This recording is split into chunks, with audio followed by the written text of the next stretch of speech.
바로 배우 정우성 씨 관련된 소식인데 이 혼외자가 있지만 결혼을 하지 않겠다고 밝혀서 연일 논란이 커지고 있는데 이 정우성 씨 이야기가 이번에는 정치권에서 나왔다고 합니다. 어떤 이야기죠? 네, 더불어민주당 이소영 의원이 SNS에요. 정우성 배우의 등남 뉴스에 관한 단상이라는 글을 올린 건데요. 네. 아이를 낳은 남녀가 혼인하지 않고 따로 사는 게 비난의 대상이 될 수 있는 거냐? 그럼 아이를 낳고 결혼한 뒤 이혼을 하면 괜찮은 거냐? 의문을 제기했습니다. 이렇게도 지적했는데요. 함께 아이를 낳았다고 해서 관계를 불문하고 혼인을 해야 하고 동거의 의무, 부양의 의무를 지고 부부로 살아야 한다니 왠지 숨이 막혀 온다고 했습니다. 혼자 살고 혼인하고 이런 건 자유이자 권리라고도 했고요. 그런데 이 의원이 혼외자 논란에 대해서 저렇게 개인의 생각을 밝힌 건데 그럼 그렇게 밝힌 이유가 있을 것 같습니다. 네, 같은 게시물에서요. 자신의 성장 배경에 대해서도 언급을 했는데요. 아주 어렸을 때 부모님이 이혼을 하셨고 부친의 얼굴도 기억하지 못하고 성장했다고 털어놨습니다. 부모님이 이혼하지 않고 살았다면 과연 더 행복했을까? 그건 남이 함부로 말할 수 없는 영역이라고 썼습니다. 그러면서 우리 인생은 제각각 다 다르다고 글을 마무리 지었는데요.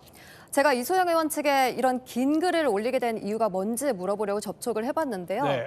오늘 하루 동안 기자들 연락을 참 많이 받았지만 연예인 사생활에 대한 부분인 만큼 대응은 하지 않겠다는 입장을 전해왔습니다. 그렇군요. 이 정치권 얘기를 좀 들어봤다면 법조계 반응도 상당히 여러 이야기들이 나오는 것 같습니다. 전 기자가 좀 취재를 해본 것 같은데 이번에 정우성 씨랑 또 모델 이 문가비 씨가 결혼하지 않은 이 선택을 두고 법조계 해석이 엇갈린다고요.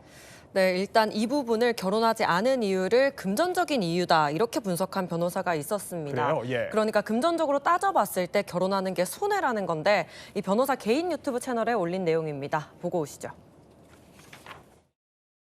정우성 씨가 영화도 요즘에 제작도 하고 이런 사업들도 많이 하고 있잖아요. 3년 전에 최소 수입만 잡아도 600억이란 말이에요. 5년이 지나면 30% 재산 분할하면은 600억으로 잡으면 180억을 줘야 되고요. 약속에 10년이 지나면 재산 분할만 300억을 줘야 됩니다. 두 번째 초이스는 양육비만 준다. 최고 구간으로 해도 아무리 많이 준다고 해도 월 300이 안 됩니다. 그러니까 1년에 3,600만 원 준다고 치면은 20년 해도 7억 2천밖에 안 되는 거죠. 이게 진짜 말도 안 되게 싸게 먹힌다는 겁니다. 요약을 하자면 정우성 씨 수익을 600억이라고 보고 거칠게 계산을 해보면 결혼한 뒤 5년이 지나면 30%인 180억 원을 그리고 10년이 지나면 절반인 300억 원을 이혼 시 상대방에게 줘야 한다는 겁니다. 그리고 양육비만 준다면 반면에 이 최고 구간 산정 기준으로 최고 구간으로 아무리 많이 줘도 월 300만 원이 안 된다는 거예요. 네. 그러니까 이 경우에 아이가 성인이 될 때까지 20년을 준다고 쳐도 7억 2천만 원이거든요. 이 두 개를 좀 단순 비교를 해보자면 정우성 씨 입장에서는 결혼하지 않는 게 비교도 안 되게 이득이다 이런 주장을 한 겁니다. 그런데 이게 뭐 정우성 씨 본인의 선택이기도 하고 또 이유까지는 우리가 내막을 알 수 없을 것 같긴 한데 네. 그러면 어쨌든 재산만 두고 봤을 때는 이 전 기자의 설명대로 그게 맞는 말입니까? 일단 말씀하신 것처럼 재산 분할을 우려해서 결혼을 안 했을 거다 이런 추측도 좀 여러 의견이 있는데요. 이걸 차치하고라도 안세훈 변호사의 주장이 좀 많이 과장됐다 이런 의견도 나옵니다.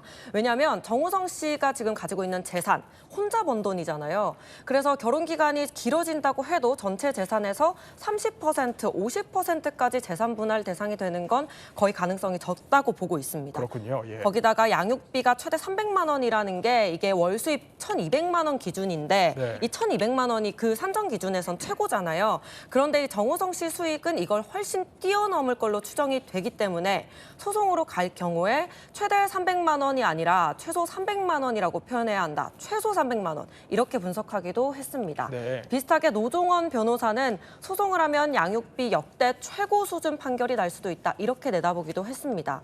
근데 사실 양육비를 줘야 하는 쪽이 만약에 이렇게 정우성 씨처럼 재산이 많은 경우에 대부분은 이 산정 기준을 훨씬 웃도는 금액을 주기로 협의가 좀 돼서 소송까지 가는 경우가 좀 드물다고 합니다. 그렇군요. 근데 이런 가운데 정우성 씨가 또 다른 논란에 휩싸였다고 하는데 이건 또 무슨 이야기입니까? 온라인 커뮤니티에 올라온 글들인데요. 예. 이 정우성 씨로 추정되는 인물이 SNS로 일반인 여성들에게 메시지를 보낸 캡처 사진이 좀 확산이 되고 있습니다. 이 캡처 사진을 보면 정우성 씨의 계정, 공식 계정들, 이 동일한 계정에서 발송이 됐고 좀 파란 마크도 보이거든요. 네. 그런데 이 정우성 씨의 계정이 여성에게 멋진 직업이라든가 뭐 나빠요라든가 화가 난다 뭐 이러면서 먼저 말을 거는 그런 캡처 사진이 돌아다니고 있는 겁니다. 실제로 정우성 씨가 해당 메시지를 작성했는지 이건 확인이 안 됐습니다. 예. 소속사 측도 배우의 사생활 영역이라서 확인해드리기 어렵다 이런 입장입니다. 네, 이번 논란이 정치권 그리고 법조계로까지 확산되는 모양새인 것 같은데 더 지켜보기로 하고요.